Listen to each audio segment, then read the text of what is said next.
rewind, play it back.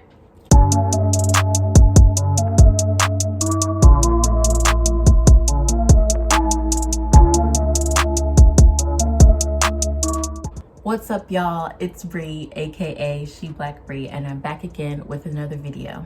Today I'm going to be discussing my 5-year hair update from 2015 to 2020.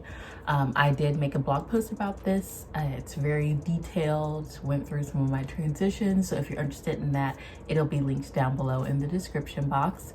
But I'm basically just going to be answering some Q&As that people have had about my hair journey, and so that is why we are here today.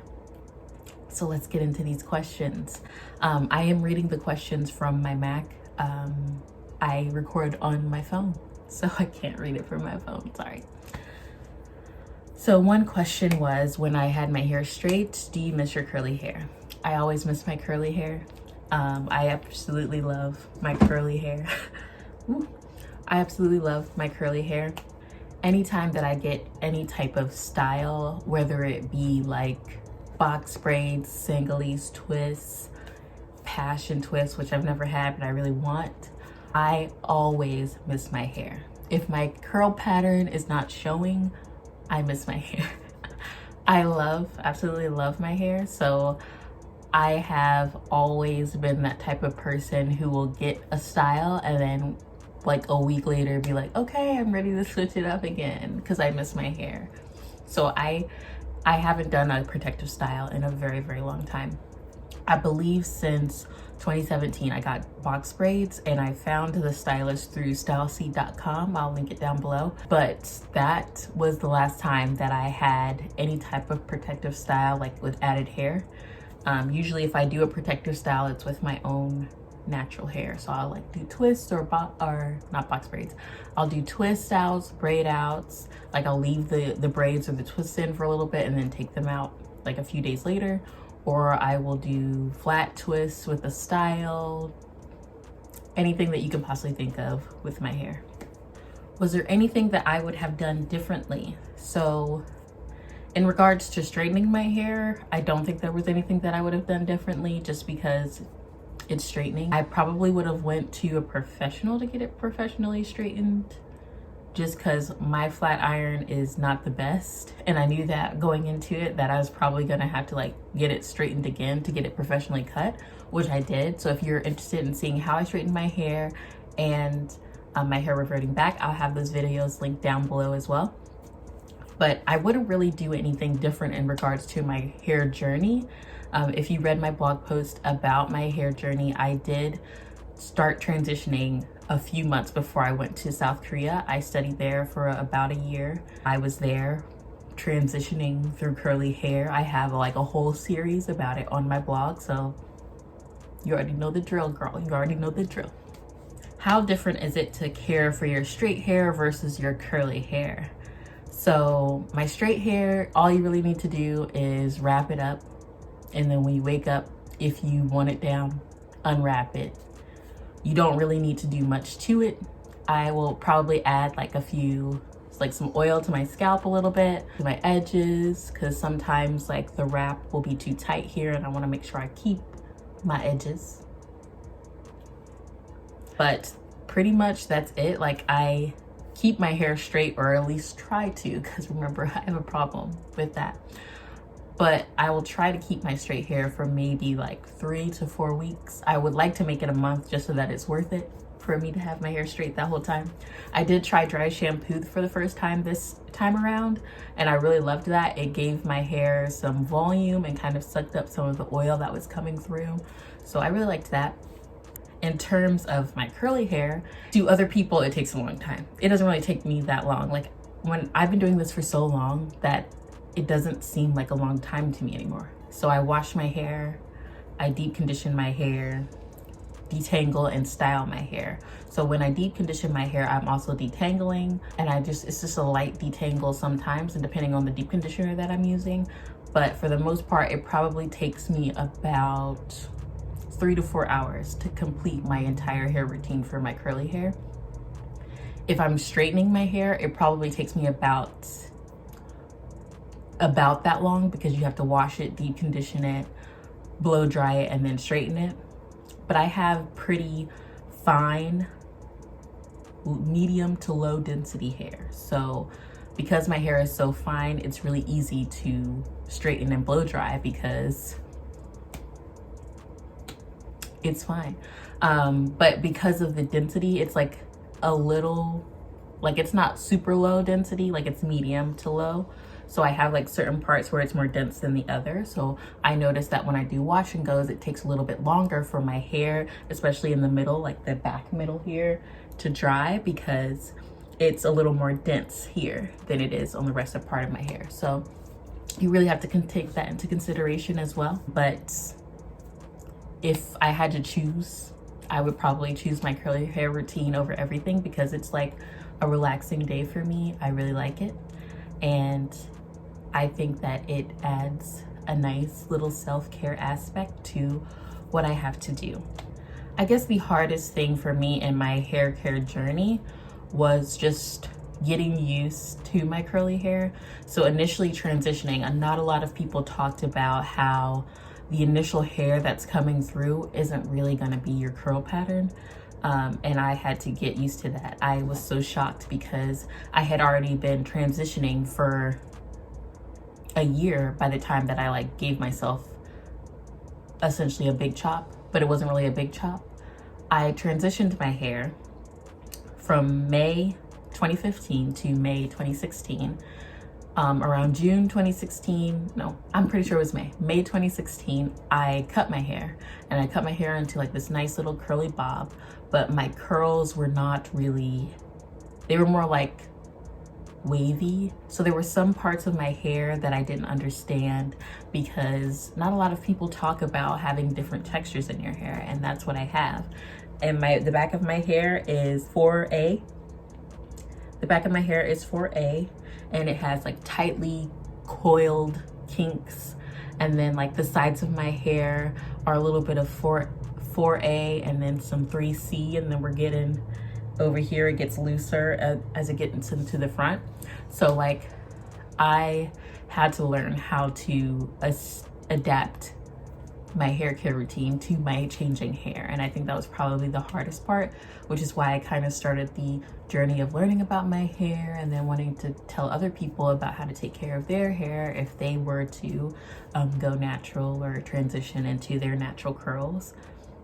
I think that not having that knowledge out there was one of the hardest things, because at that time I did not see a lot of people talking about how your hair can have different textures, or how the hair that comes out of your hair after you transition isn't going to be what your curly hair looks like. And I think that was probably the hardest part for me. Would I ever color my hair? I get this question a lot. I have colored my hair before. I've gotten highlights. I believe this was 2018 where I got highlights. But would I personally color my hair myself? I don't know. I would probably have my little sister color my hair because she has colored her own hair before, but I wouldn't trust myself to do it. I'd probably go to a professional if I was gonna get my hair colored. Not that I couldn't figure out how to do it, it's just I'm lazy and I don't wanna have to do all that work. But if I were to get my hair colored again, I really want Pintura highlights, and I want it to be like naturally lightened over time. I really like the honey brown color, so I thought that would look really nice on me, you know, on my skin tone. What do you guys think? What color do you think would look good on me? I know somebody had asked me if I would dye my hair orange, and while I believe that would look fire, I could not commit to something like that. I used to want my hair to be purple, and like now, yeah, no way.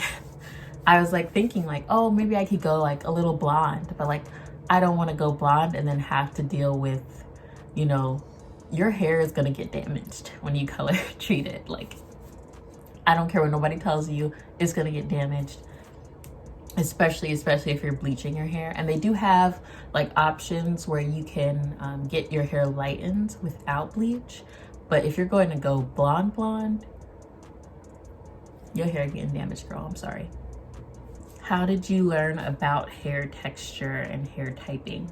I learned the same way that most everybody learned, you know, that little typing system that has been going around for years on the internet. you know, the little chart that's been everywhere. So that's originally how I learned about hair typing. But I also know that that is just something that was created by somebody, and then 4C hair wasn't even thought of to the point where they included it into that original hair typing system. It wasn't added until later. So I don't really like to follow that, but it's a nice guide. I think hair porosity and hair density is much, much more important than your hair typing.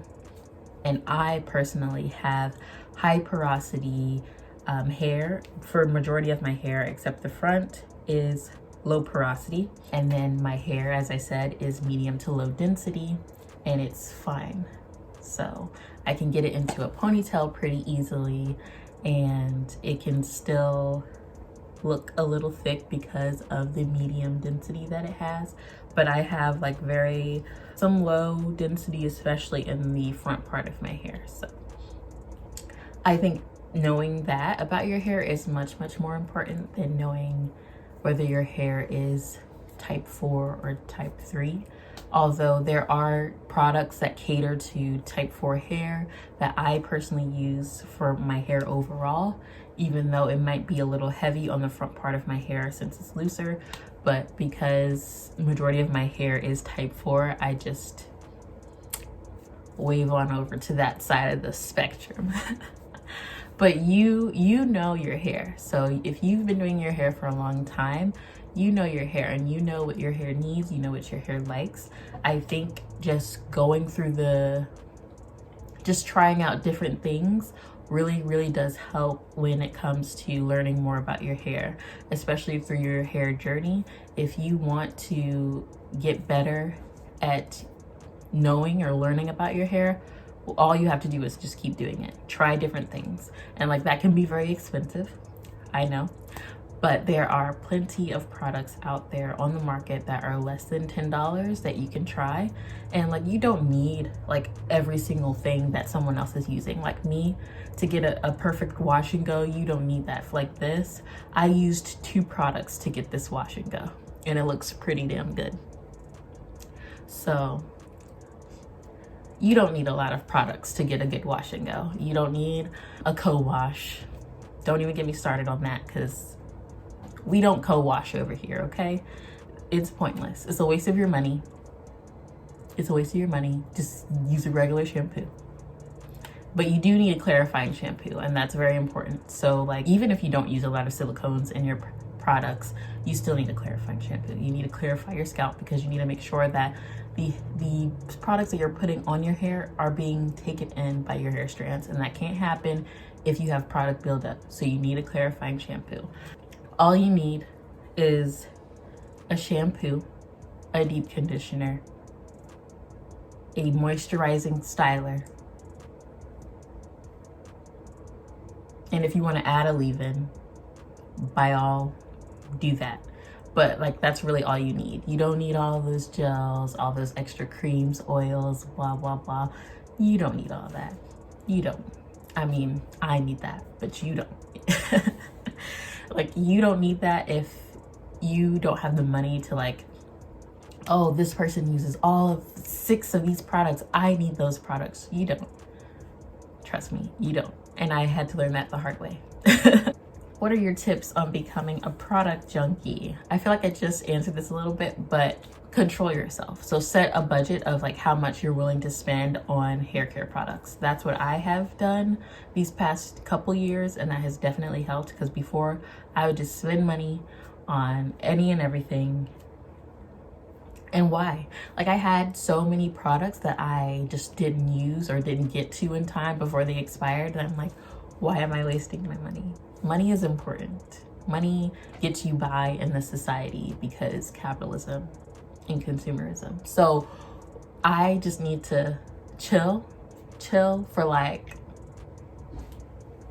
2 years, like forever chill. But like 2 years, I just went by and I looked at my budget and I said, this is how much I can spend on hair care products. This is how much I can spend. I cannot spend any more on this within this time frame. So what I do is that I will give myself a quarterly like budget. So within this quarter, I cannot spend more than $150 on hair care products. That is for my personal budget because I know that I could afford it. But like, let's say you don't make as much money, or you know that you have to take care of other people, or you have other mouths to feed. Maybe you can only spend $50 every 3 months on your hair care products. Make $50 work. Invest in bigger jars of everything. So like what I would do is get like a big shampoo and a big conditioner, because then you don't have to shop for that for maybe at least 6 months. And especially if you're only washing your hair once a week, you could probably make that last all year. Like Cream of Nature has like this big bottle of moisturizing shampoo that you can get from Sally Beauty. I'll link it down below. But oh my goodness, that thing lasted me a whole year. A whole year. I did not need to buy shampoo for a year. Use your resources. Use your resources. Know how much you're getting for what you're paying for. Know that how much of this deep conditioner you're going to use. And if you need to bulk buy at the beginning of the quarter, go ahead and do that, because you know you have the money right now. That's what I like to do, is I say I'm going to get 2 jars of deep conditioner because I know I'm going to use a lot of this. And I deep condition every time I shampoo my hair. So what is your current hair care routine? So my current hair care routine is I shampoo and deep condition once a week. I do not use a co-wash. I'm just waiting for the natural hair community to come for me in the comments. I do not use a co-wash. Sorry, not sorry. But I do have 2 different types of shampoos. I have a clarifying shampoo and then a moisturizing shampoo. So I use the moisturizing shampoo probably 2 to 3 times a month, and then the clarifying shampoo 1 to 2 times a month, depending on how much product buildup is in my hair. You really only need to use the clarifying shampoo once a month. So I mean, if you're only using it once a month, then you're technically saving money because you're not using it as often, so it's gonna last you longer. I also deep condition every single time that I shampoo my hair. Every single time. Every single time. And I recommend that because I've noticed that my hair has gotten so much healthier after doing that, and it has grown so much healthier after doing that. I stopped deep conditioning my hair every single time I washed it, like when quarantine started, and I noticed a difference. I noticed how my hair didn't look the same, it wasn't curling the same, it wasn't doing what she do. So I was like, oh, we gotta go back, we gotta go rewind, play it back. So you need to deep condition every single time that you shampoo. It's a rule. I don't want to hear, oh, you can make time. After I deep condition, I use a leave-in and a styler. I used to have like multiple steps that I would use, and sometimes depending on like what I'm doing, I'll have multiple steps, but for the most part, I'll be lazy. So I just use a leave-in and then a styler. Or sometimes I don't even use a styler. Sometimes I'll just use a leave-in and let it be. I'll twist it up and let it be. But like, this is like my first wash and go of 2021, so she cute. And I use a spray leave-in and a cream styler.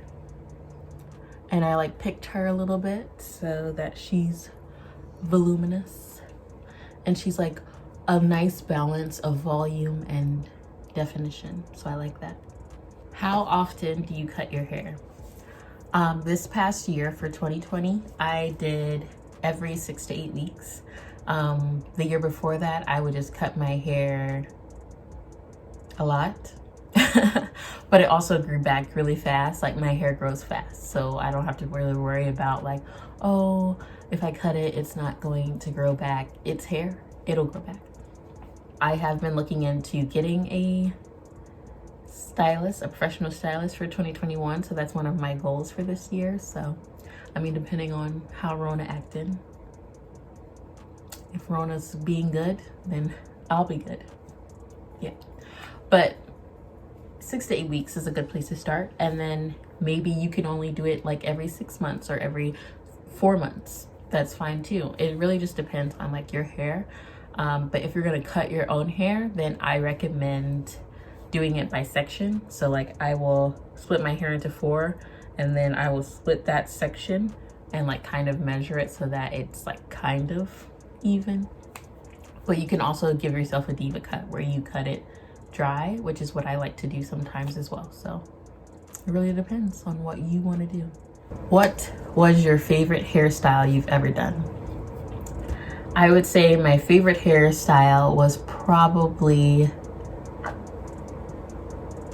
the twist puffs that I had a long time ago. I'll see if I can find a picture and post it somewhere over here. And also my box braids.